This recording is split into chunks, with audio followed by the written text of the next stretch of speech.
गौरीचे सासरे गेल्यापासून त्यांच्या घरातील वरची खोली रिकामीच होती.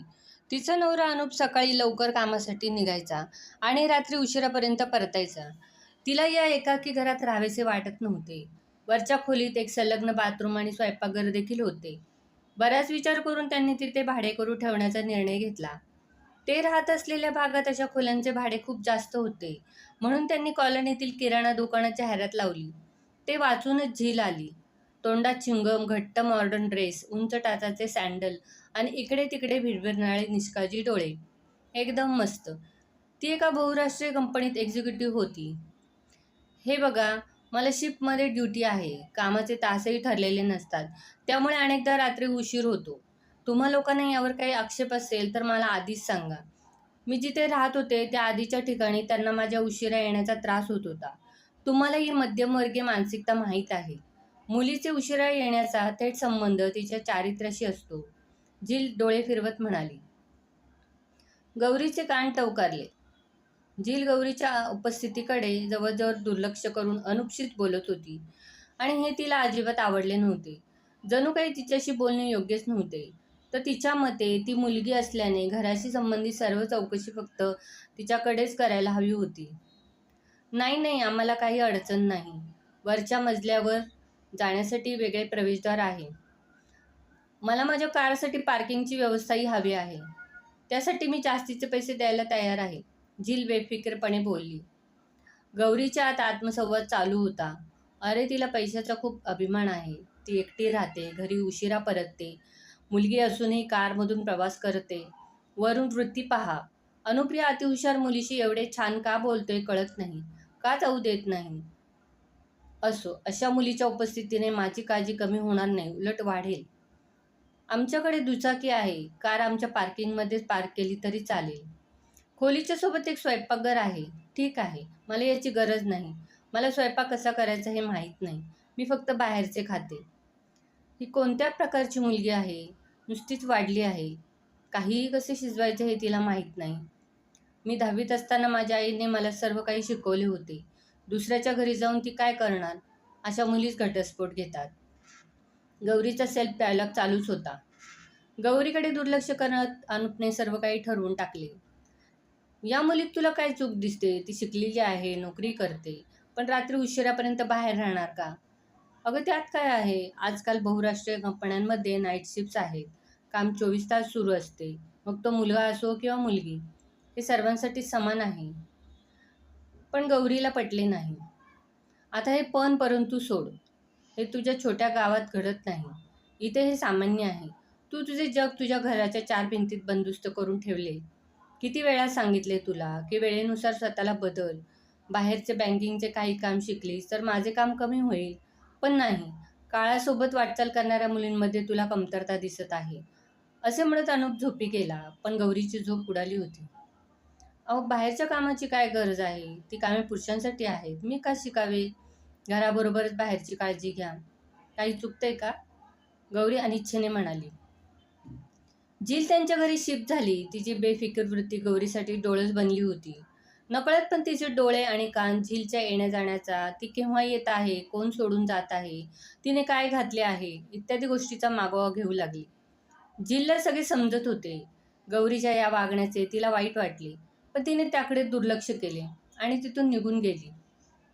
आणि गौरीने झीलचे हे वागणे तिच्या उद्धटपणाचा पुरावा मानले. एके दिवशी गौरी किचनमध्ये नाश्ता करत असताना अचानक अनुपचा मोठ्याने ओरडण्याचा आवाज आला. तिने धावत खोलीत जाऊन पाहिले असता अनुप बाथरूममध्ये घसरल्याचे आढळले. त्याच्या कमरेला असह्य वेदना होत होत्या. त्याला उठताही येत नव्हते. गौरीने कसा तरी आधार देऊन त्याला उचलून बेडवर झोपवले. टेन्शनने तिच्या मेंदूने काम करणेच बंद केले होते. काय करावे ते समजत नव्हते. गौरी, काहीतरी गंभीर आहे वाटते. आपल्याला दवाखान्यात जावे लागेल. झील ऑफिसला निघत असताना गौरी हॉस्पिटलला जाण्यासाठी ऑटो घेण्यासाठी घराबाहेर पडली. गौरीच्या चेहऱ्यावरचे टेन्शन पाहून ती स्वतःला थांबू शकली नाही आणि तिने विचारले, काय झाले? काही अडचण? गौरीने झीलला अनुपबद्दल सांगितले तेव्हा तिलाही काळजी वाटू लागली. अहो, त्यांची अवस्था अशी असेल तर तुम्ही ऑटोमध्ये कसे जाणार? चला, मी तुम्हाला माझ्या गाडीत घेऊन जाते. ते मागच्या सीटवर झोपू शकतात. त्यावेळी गौरीची अवस्था इतर कुठलाही विचार करण्याच्या मनस्थितीत नव्हती, म्हणून तिने झीलची सूचना मान्य केली. दोघींनी अनुपला आधार दिला आणि हळूच त्याला मागच्या सीटवर झोपवले आणि अनुपला रुग्णालयात दाखल करावे लागले. त्याची डिस्क स्लिप झाली होती. गौरीचे हातपाय थरथरत होते. तिला साधा फॉर्म कसा भरायचा हेही कळत नव्हते. रुग्णालयातील सर्व औपचारिकता झील सांभाळत होती. घरातील अत्यंत जबाबदार व्यक्तीप्रमाणे तिने परिस्थिती अत्यंत कुशलतेने हाताळली. जेव्हा पैसे भरायचे झाले तेव्हा गौरीला आठवले की तिने घाईघाईत जास्त पैसे घेऊन घर सोडले नव्हते. पैसे आणायला घरी जाण्याविषयी बोलली तेव्हा झील म्हणाली, घरी जायची गरज नाही, काळजी करू नका. आता मी माझ्या डेबिट कार्डने पेमेंट करेन आणि तुमच्यासाठी बाहेरील ATM मधून काही जास्त पैसे आणेन. तेही तुमच्यासाठी उपयुक्त ठरेल. गौरी अवाक होऊन उभी राहिली आणि झील सगळी व्यवस्था करत राहिली. कॅन्टीन कुठे आहे, फार्मसी कुठे आहे. मग गौरीला सगळे समजावून सांगून आणि संध्याकाळी परत येते सांगून ती ऑफिसला निघून गेली. गौरी स्तब्ध उभी होती. झील, जिच्यासाठी तिला अजिबात आदर नव्हता, जिला ती आजची बिघडलेली बेफिकीर मुलगी समजत होती, ती आज तिच्यासाठी देवदूतापेक्षाही कमी नव्हती. किती कार्यक्षम, जबाबदार, शांत आणि सभ्य. हजारो रुपये दिले, विचार करण्यात 1 मिनिटही घालवला नाही. असा कोणीच खरा नातेवाईक नाही. एकीकडे गौरी झील समोर स्वतः कमी पडत होती, तर दुसरीकडे अनुपचे शब्द तिच्या कानात गुंजत होते. गौरी, निदान बाहेरचे काम तरी शिक. किती दिवस माझ्यावर अवलंबून राहणार? बँक सोड, तुला ATM कसे चालवायचे हे देखील माहीत नाही. किमान घरी बसून इंटरनेट शिकावे. आजकाल सर्व बिल पेमेंट आणि बुकिंग इंटरनेटमार्फतच होते. पण घरच्या आणि स्वयंपाकघरात व्यस्त असलेल्या गौरीच्या कानावर यातले काहीच पडले नाही. आईचे घरकाम आणि वडिलांची बाहेरची कामे हेच तिने पाहिले होते. या मानसिकतेने वाढलेली गौरी आपला मोकळा वेळ TV पाहण्यात आणि शेजारी जाऊन बसण्यात घालवत असे. आज तिला अनुपच्या बोलण्यातले गांभीर्य जाणवत होते. झीलने तिला वेळीच साथ दिली नसती तर तिने हे सगळे कसे हाताळले असते? अनुप हॉस्पिटलमध्ये असेपर्यंत झील रोज सकाळी आणि संध्याकाळी हॉस्पिटलमध्ये येत असे. येताना ती बाहेरून जीवनावश्यक वस्तू वगैरे आणायची. अनुपच्या प्रगतीवर लक्ष ठेवायची, डॉक्टरांशी बोलायची. आता डॉक्टरांनीही तिला जबाबदार व्यक्ती मानले होते, त्यामुळे सर्व अपडेट्स ते तिलाच द्यायचे, कारण गौरीला काहीच समजत नव्हते. आठवडाभरानंतर अनुपला 2 महिने बेड रेस्ट घेण्याचे सांगितल्यानंतर डिस्चार्ज देण्यात आला. त्या दिवशी झीलने ऑफिसमधून सुट्टी घेतली होती. तिने सर्व डिस्चार्जची प्रोसेस पूर्ण केली. अनुप आणि गौरी यांना झीलचे ऋण वाटत होते, पण झीलने हे सर्व सहजतेने केले. एके दिवशी झील ऑफिसमधून येत असताना तिला वाटेत गौरी दिसली. तुम्ही कुठे जात आहात? मी तुम्हाला सोडू का? असे म्हणत झीलने गौरीला गाडीत बसवले. खरे तर मी रेल्वे स्टेशनवर जात आहे. माझ्या आईवडिलांना त्यांना भेटायला यायचे आहे. त्यांच्यासाठी रिझर्वेशन करावे लागेल. पण तुम्ही इतक्या घाबरलेल्या का आहात? पदराने वारंवार घाम पुसताना गौरीच्या चेहऱ्यावर अस्वस्थता स्पष्ट दिसत होती. खरे तर मी पहिल्यांदाच एकटीच आरक्षण करणार आहे, त्यामुळे मी जरा घाबरलेली आहे. गौरीची अवस्था पाहून झील हसली. अहो, एवढी काळजी करण्यासारखे काय आहे? ही किती छोटी गोष्ट आहे. हे ऐकून गौरीचे डोळे भरून आले. तेही हेच म्हणतात.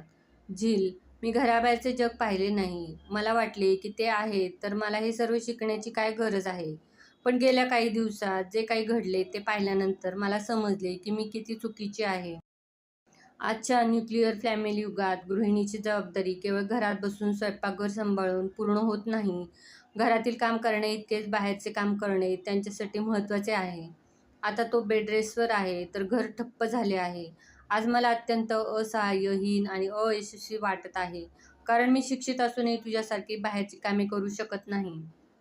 हे ऐकून झीलने गाडीला ब्रेक लावला आणि U-टर्न घेऊन घराकडे निघाली. अरे, तू कुठे चालली आहेस? माझ्याकडे एक आयडिया आहे. त्यासाठी जात आहे. बघा, ज्या कामासाठी तुम्ही रेल्वे स्टेशनवर जात आहात ते काम घरबसल्या इंटरनेटद्वारे करता येईल आणि तेही रांगेत न उभे राहता. आणि हे काम तुम्ही आज करताय. काय? गौरीचे डोळे विस्फारले. पण मला काही कळत नाही. हे बघा, आजपासून मी तुम्हाला अशी सगळी बाहेरची कामे हळूहळू शिकवेन. म्हणजे तुम्हाला कधी स्वतःला कमी दर्जाचे किंवा अयशस्वी समजावे लागणार नाही. पण त्यासाठी माझी एक अट आहे. अट? ती काय? तुम्हाला आठवत असेल की मी गेल्या महिन्यात काही दिवसांसाठी घरी गेले होते. खरे तर माझी एंगेजमेंट झाली आहे. लग्न पुढच्या वर्षी होणार आहे. आता लग्नानंतर घर कसे सांभाळणार या विचाराने घाम फुटतोय. जर मी कधीच काही शिकले नाही आणि काहीही न शिकता लग्न केले, तर तुमच्याप्रमाणे मी स्वतःला हीन किंवा अयशस्वी समजू लागेन. तर एकच अट आहे की तुम्ही मला घर आणि स्वयंपाकघरातील काही महत्त्वाची कामे हळूहळू शिकवा आणि मी तुम्हाला बाहेरच्या गोष्टी शिकवेन. अशा प्रकारे आपण दोघेही परिपूर्ण स्त्री होऊ. जिल गौरीच्या शैलीत हात जोडत म्हणाली. जिलने हातवारे केल्यावर गौरी हसली. त्या दिवसापासून शिकवण्याची आणि शिकण्याची प्रक्रिया सुरू झाली. आता त्या घरात फक्त एक गृहिणी आणि एक नोकरदार महिला नाही, तर 2 परिपूर्ण महिला राहतात.